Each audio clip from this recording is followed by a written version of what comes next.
Alright guys, welcome back. This is our second video on symbolic interactionism. As I said in the last video, this is the big one that you need to get out of this week.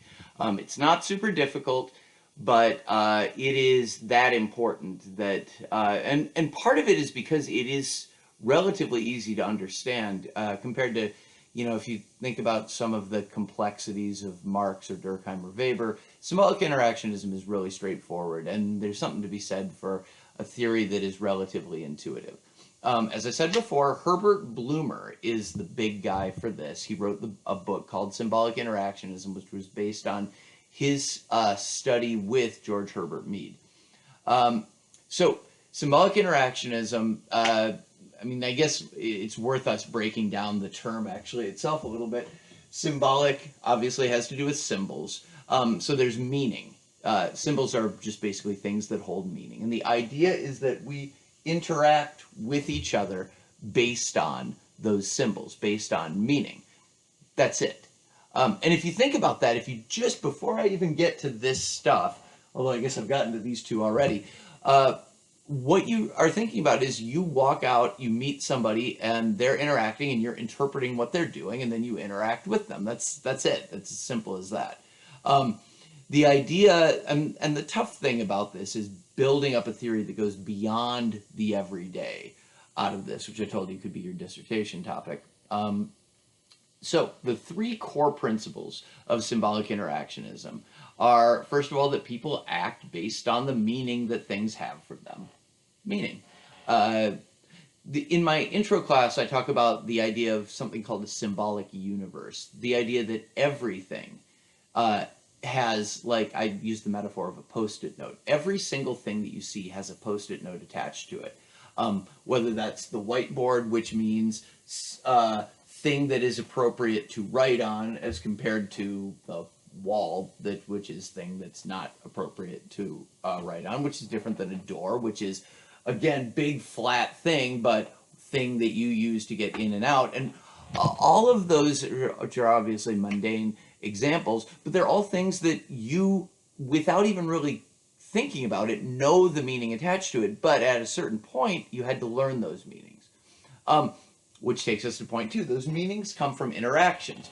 Most of them at the beginning of your life come from your parents, and then they come from teachers, and then they come from peers, which is where everything goes really badly, because peers tell you all kinds of things that aren't true.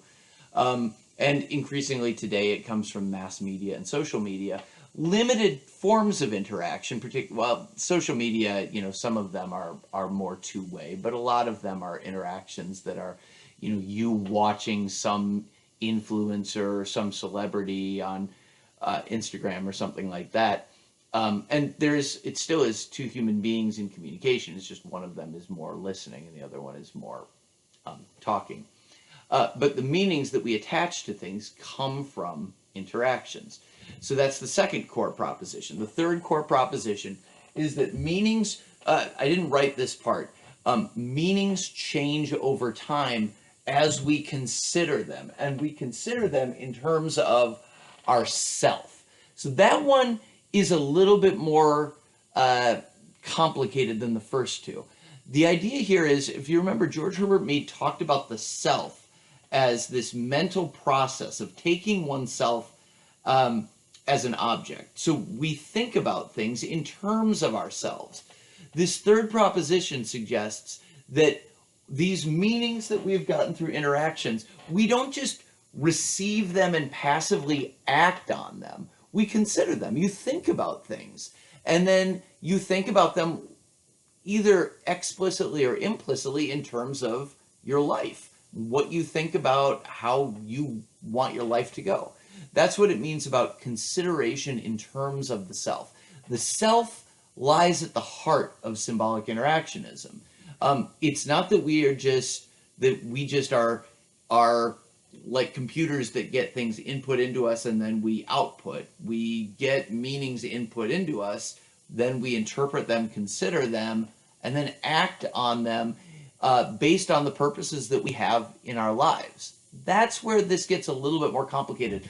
Although, if you take notes, look at them, and think about it for 5 seconds in terms of your own life, you'll say, well, yeah, that's actually how I live my life. I learned all these things and I have plans, and I then go out into the world and interact with people based on my understanding of what they are saying or how they're acting and the plans I have for the day.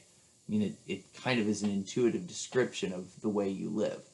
Let me see here. So, yeah, we modify our meanings as we consider them. Um,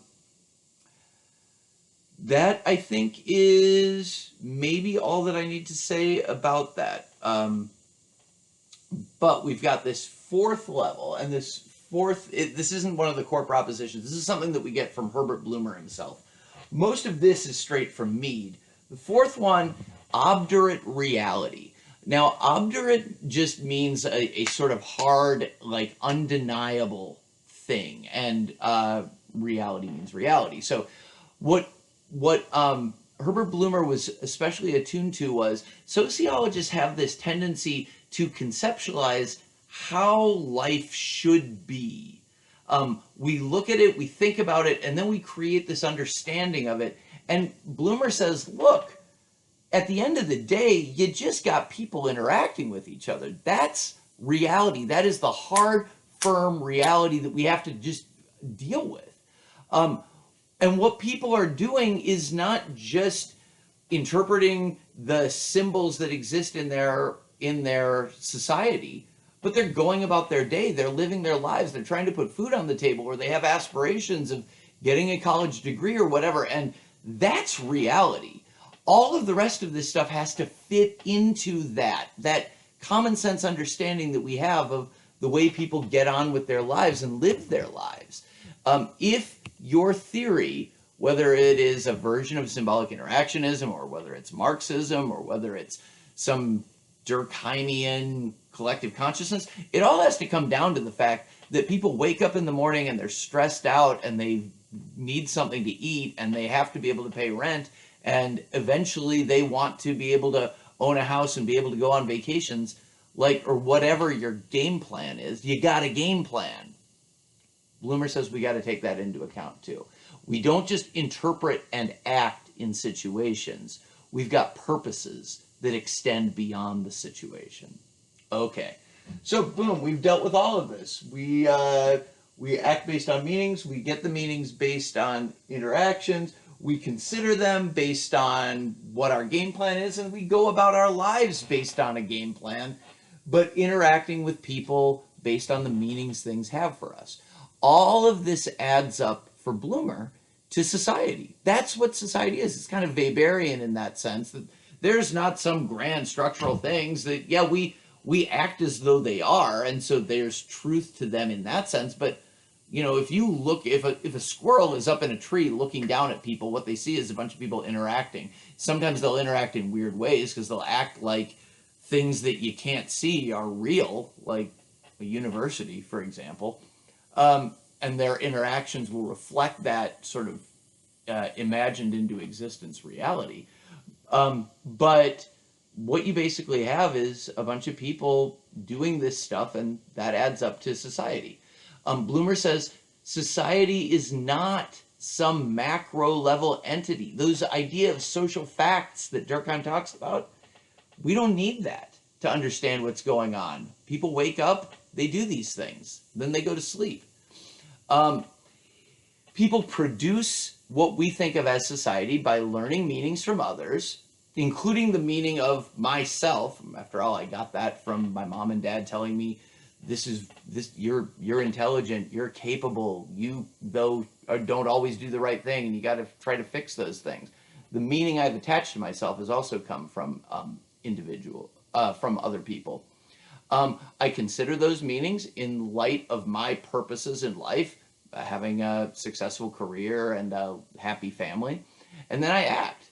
And then, as I'm acting, I am that interaction for you people. So this then feeds into sort of the next moment of this cycle of symbolic interactionism and the creation of society. There's a super cool term for this. In fact, it's my favorite, I think my single favorite sociological term. It's called the social construction of reality. And the idea is that all of these steps that I just went through and sort of describing me, then I interact with somebody, my actions become meanings that they act on, and then they go and interact with somebody else or even with me in the next moment, and we are constantly building society one moment after another. These ideas of social facts that are beyond us, not really, only if we act as though they're true, which I think is a super, super cool idea. All right, to finish. Symbolic interactionism, what I just described, fairly intuitive. Once it gets down to here, it gets a little bit more complicated, but again, just look at your notes and think about it for a few minutes. This is a description of your life.